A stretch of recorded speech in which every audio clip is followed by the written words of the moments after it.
Kapla, everyone. Welcome back to Trekyards. He is Commander Cockings.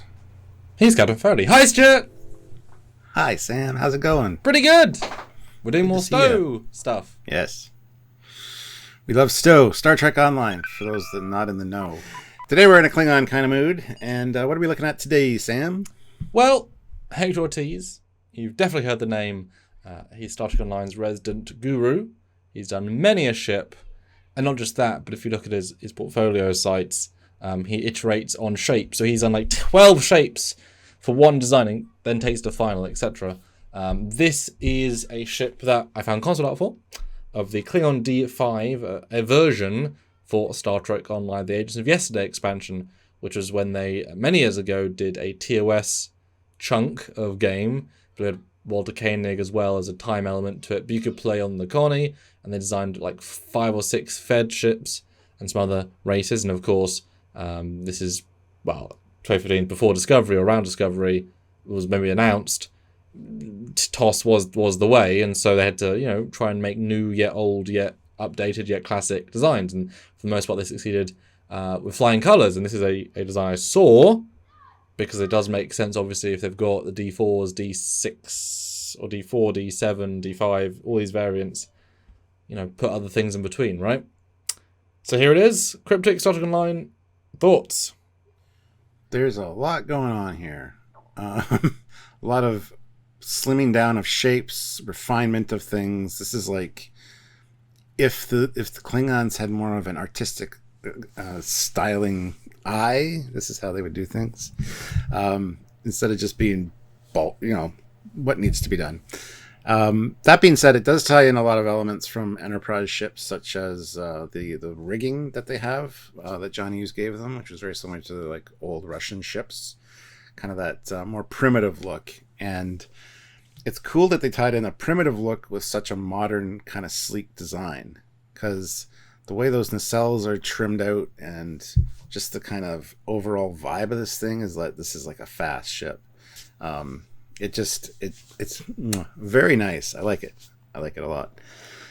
What are your thoughts on this?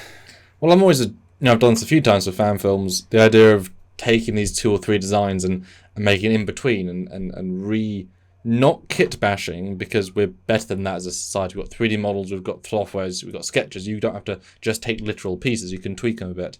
So this is a good equivalent of, here are the 10 design traits, and we need to make something that is in between, etc. But just for the audience, let's remind them the lineage here a little bit.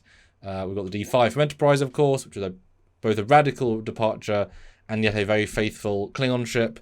That gave you the pointy nacelles. That gave you the many elements that we see later on. Started out life as a tanker, and they made it the battleship as well by tweaking a few things. I quite like it, but it's meant to be not new. You obviously got the D7 from TOS, the classic, much bulkier, but in kind of like an armoured way. Big, bold shapes, nacelles, yet those harder edges and those curved edges. They had both. Don't know how they did it, but hey, good for them. And then you had the unused concept from Enterprise, where they were hired to design something for an episode in season 1, and then the artist liked John Hughes' sketches so much that even without the budget, he went ahead and made it over one weekend and submitted it, but the producer said they don't want to pay him / don't want to do it in time, so they never used it. But the guy Koji did finish the model. Here it is. And of course, we've all seen this design for 2 decades or a decade and a half, so it's going to influence somebody somewhere, because it's John Hughes' sketch that came to life. This is meant to be the equivalent of the new Klingon warship in Enterprise versus the other, which was the older one, etc. So jumping back, of course, here's it all combined. Clearly, it's a TOS expansion, so it's going to be potentially a TOS era. We already had a D5 though. I don't know what a D5, D1, D7, not sure what that's trying to say. Would make more sense a D6, because there was never a D6.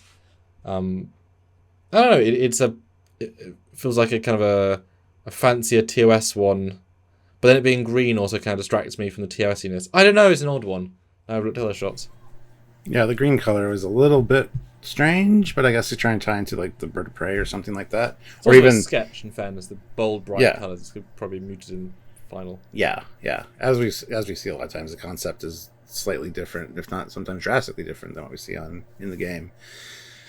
Um, this also, the color also reminds me that this should be like in TNG era, right beside a Negvar or something. And even the design, some of the design features kind of say that to me as well. But the head of this is quite interesting. Just the shape and that red dot looks like a R2D2I or something. It's kind of interesting, and the fact that it's got a tube running back from it, which you would assume that back part would be like the bridge module, but the way it's configured here, it looks almost like that would be like a energy,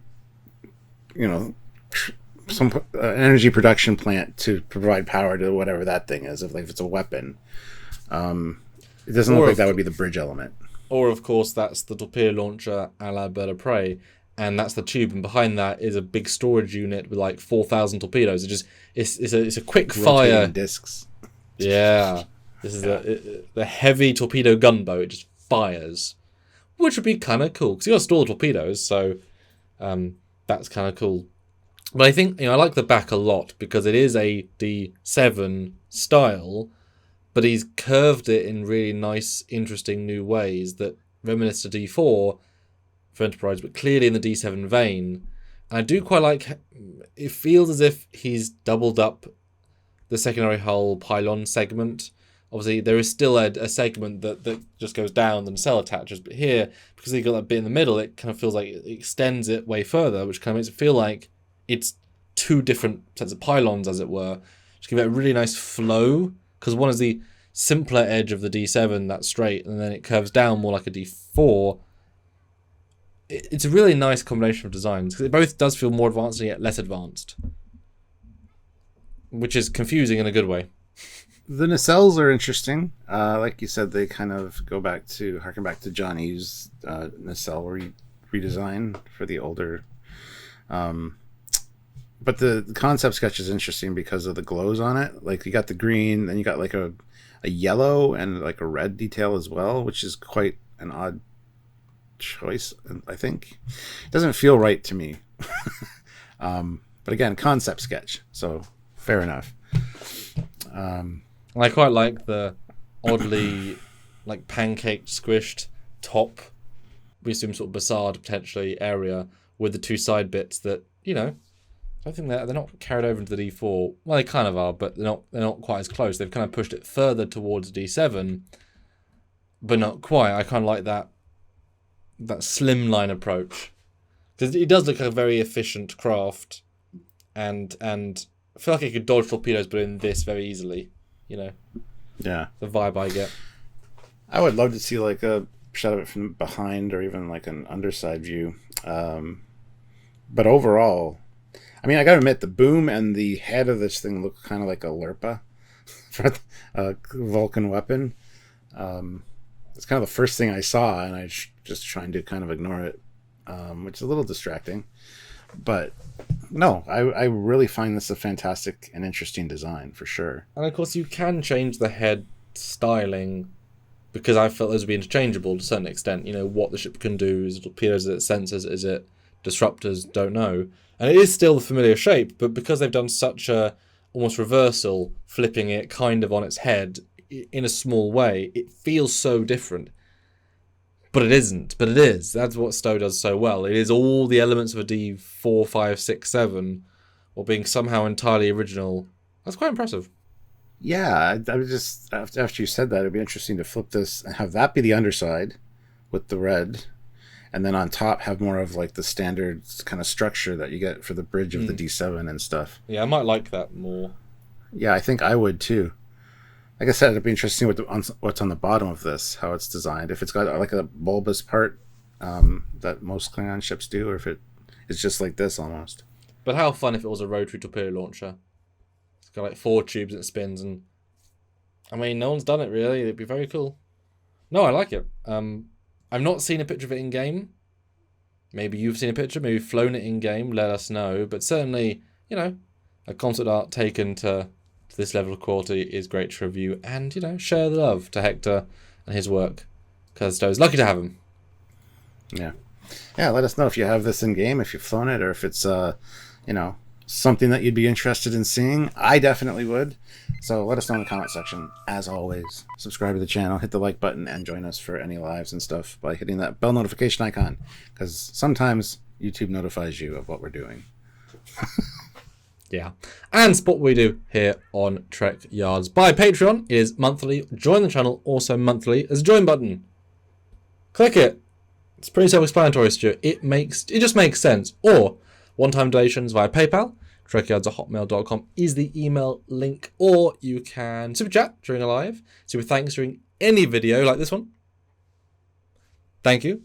Or buy a shirt, link down below, or subscribe. Any of the other things. There's so many things, Stuart. You know. You all know. You all know. Mm-hmm. If you're stuck around this long, make sure to check out the fleet video at the end of this video. Yeah.